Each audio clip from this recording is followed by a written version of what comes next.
بسم اللہ الرحمن الرحیم۔ آج کا ہمارا جو سبق کا موضوع ہے وہ قدر ایاز ہے، جو کرنل محمد خان کا تحریر کردہ ہے۔ یہ ایک دیہاتی کی کہانی ہے اور اس کا مقصد یہ ہے کہ دیہاتیوں کے لیے عزت، احترام اور محبت کے جذبات پیدا کیے جائیں، اور اس میں بتایا گیا ہے کہ دیہاتی زندگی، دیہاتیوں کی سادگی، ان کے خلوص پر شک نہیں کرنا چاہیے۔ اس کے ساتھ ساتھ انسان کی قدر و قیمت اس کے خلوص، محنت اور اصلیت پر منحصر ہے۔ مصنف واقعاتی انداز میں بتاتے ہیں کہ باقی کرنلوں کی طرح خوش قسمتی سے اسے بھی ایک بنگلہ مل گیا تھا، اور وہ بھی ایک دیہاتی تھا جس نے بہت زیادہ محنت کی، اور وہ محنت کرتے کرتے فوج میں بھرتی ہو گیا اور کرنل کے عہدے پر فائز ہو گیا، اور اسے ایک بنگلہ رہنے کو ملا۔ اب اس کا بیٹا سلیم ابھی میٹرک کا امتحان پاس کیا تھا جس نے، اور دوسرے بچوں کی طرح ٹی وی دیکھتا اور کھیل کود کرتا۔ بڑے ملازم علی بخش سے اس کی ایک دفعہ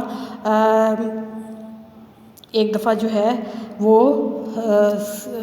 تلخ کلامی ہو گئی، کیونکہ علی بخش نے اس کے دوست کی اچھی طرح خاطر مدارت نہیں کی تھی، جس کا سلیم نے علی بخش کو دیہاتی ہونے کا طعنہ مارا، اور علی بخش نے اس کی شکایت کرنل صاحب سے کی۔ کرنل صاحب نے دیہاتیوں کے بارے میں ایک دیہاتی کا قصہ سنانا شروع کیا، جو کہ ایک چھوٹے چودھری کے نام سے مشہور تھا، اور پرائمری پاس کی اس نے، پھر وہ ہائی اسکول میں چلا گیا، پھر اس کے ماسٹر جی اس کے گاؤں میں آئے۔ یہ اس مضمون میں دراصل دیہاتی ماحول کی بھی بھرپور طریقے سے منظر کشی کی گئی ہے، اور بتایا گیا ہے کہ کس طریقے سے ان کا ایک بڑا کمرہ چوپال ہوتا ہے، اور کس طرح سے دیہاتی اپنے مہمانوں کی آؤ بھگت کرتے ہیں، اور کس طریقے سے وہ اپنے مہمانوں کی خاطر مدارت کرتے ہیں۔ لہٰذا آخر پر کرنل محمد خان اس طریقے سے اپنی آپ بیتی سناتے ہیں کہ ان کا بیٹا بےتاب ہو جاتا ہے یہ جاننے کے لیے کہ وہ چھوٹا چودھری کون تھا، اور کرنل محمد خان بازو کھول لیتے ہیں اور کہتے ہیں کہ مجھ سے ملو، میں ہی وہ چھوٹا چودھری تھا۔ اور یہ سنتے ہی ان کے بیٹے کی آنکھوں میں آنسو آ جاتے ہیں، اور اس کے دل میں دیہاتیوں کے لیے محبت پیدا ہو جاتی ہے۔ لہٰذا اس سبق میں کرنل محمد خان نے مزاحیہ اور واقعاتی اسلوب کے ذریعے دیہاتی زندگی اور دیہاتیوں کی سادگی، ان کے خلوص کے بارے میں بتایا ہے، اور بتایا ہے کہ انسان کی قدر و قیمت اس کے خلوص پر مبنی ہے۔ دیہاتی اپنی اقدار کی حفاظت کرنے والے ہوتے ہیں اور بڑے مہمان نواز ہوتے ہیں۔ دیہاتیوں سے نفرت نہیں کرنی چاہیے، اور دیہاتی بھی ہر وہ بڑا کام کر سکتے ہیں جو کہ شہر میں رہنے والے لوگ کر سکتے ہیں۔ امید ہے کہ آپ کو یہ سارا جو قصہ ہے، جو سبق ہے، وہ سمجھ آ گیا ہوگا۔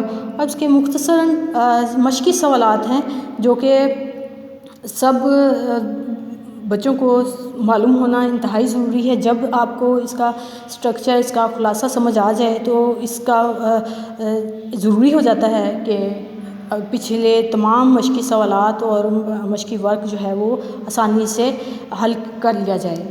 پہلا سوال ہے، مصنف کو کس قسم کا بنگلہ رہنے کو ملا تھا؟ تو جواب اس کا ہے، مصنف کو ایک اعلیٰ قسم کا بنگلہ رہنے کو ملا۔ اس کے بارے میں روایت تھی کہ ولسن روڈ کا لاشریک بنگلہ ولسن صاحب نے خاص طور پر اپنے لیے بنایا ہے۔ سلیم میاں کا مشغلہ کیا تھا؟ اس کا جواب ہے، سلیم میاں کرنل زادوں کی طرح بے فکری سے بیڈمنٹن کھیلتے اور سر شام بھی دوستوں کے ساتھ ٹی وی کے سامنے جم جاتے۔ سوال نمبر 3 ہے، سلیم میاں علی بخش پر کیوں ناراض ہوئے؟ جواب اس کا ہے، کیونکہ اس نے سلیم میاں کے دوست امجد کو گول کمرے میں صوفے پر نہیں بٹھایا اور اس کی صحیح طریقے سے خاطر مدارت نہیں کی۔ دیہاتی لڑکا پہلے دن اسکول گیا تو اس نے کیسا لباس پہن رکھا تھا؟ اب جواب اس میں اسی سبق سے لیا گیا ہے۔ دیہاتی لڑکے نے ننگے سر پر صافہ باندھ رکھا تھا، بدن پر کرتا، تہمد اور پاؤں میں پھوٹواری جوتا تھا۔ نیکسٹ آپ کا سوال ہے جی ماسٹر جی چھوٹے چودھری کے گاؤں کیوں گئے تھے؟ وہ جواب ہے ماسٹر جی دسمبر میں شکار کرتے ہوئے چھوٹے چودھری کے گاؤں جا پہنچے تھے، جہاں انہیں رات گزارنے کا موقع ملا۔